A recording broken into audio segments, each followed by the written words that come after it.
ભરૂચ જિલ્લા કોંગ્રેસના કાર્યાલય ખાતે પૂર્વ વડાપ્રધાન રાજીવ ગાંધીની જન્મજયંતિ નિમિત્તે પુષ્પાંજલિનો કાર્યક્રમ યોજાયો હતો।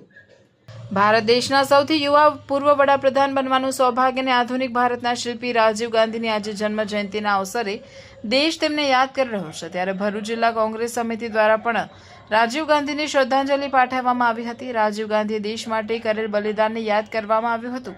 સદર કાર્યક્રમમાં ભરૂચ જિલ્લા કોંગ્રેસ પ્રમુખ રાજેન્દ્રસિંહ રાણા, શહેર પ્રમુખ સલીમ અમદાવાદી સહિત કોંગ્રેસના આગેવાનો અને કાર્યકરો ઉપસ્થિત રહ્યા હતા। 21મી સદીના પ્રણેતા, ટેકનોલોજીના પ્રણેતા અને ભારતને વિશ્વની ફલક પર એક નવી ઓળખ ઊભી કરનાર રાજીવજીની આજે જન્મજયંતિ નિમિત્તે એમને શ્રદ્ધાંજલિ પાઠવીએ છીએ, કોટી કોટી વંદન કરીએ છીએ। ખાસ તો આ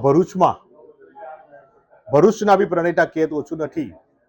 આ તબક્કે અહેમદભાઈને બી યાદ કરીએ કે અહેમદભાઈ પટેલ થકી એવો ભરૂચમાં ઉદ્યોગ ક્રાંતિ લાવ્યા, મારા યુવાનોને રોજગારી પૂરી પાડી। ભરૂચ જિલ્લાના જે લોકો દુષ્કાળગ્રસ્ત જમીનો હતી એ જમીનો ગવર્મેન્ટ થ્રુ લઈ અને અહેમદભાઈ પટેલ સાહેબ અને રાજીવજીએ અહીંયા એક ઉદ્યોગનો પાયો નાખ્યો અને એમાં આજે કોઈ બિઝનેસ કરે છે, કોઈ ટ્રાન્સપોર્ટનો કરે છે, કોઈ મોટો બિઝનેસ કરે છે, કોઈ કંપની નાખે છે અને હજારો યુવાનો ભરૂચમાં રોજગારી મેળવી રહ્યા છે। ત્યાં ભરૂચનો સાચા અર્થમાં વિકાસનો જો કોઈ પહેલું હોય તો એ રાજીવજી અને અહેમદભાઈ પટેલ છે। આ તબક્કે એમને પણ યાદ કરીએ છીએ અને શ્રદ્ધાંજલિ પાઠવીએ છીએ।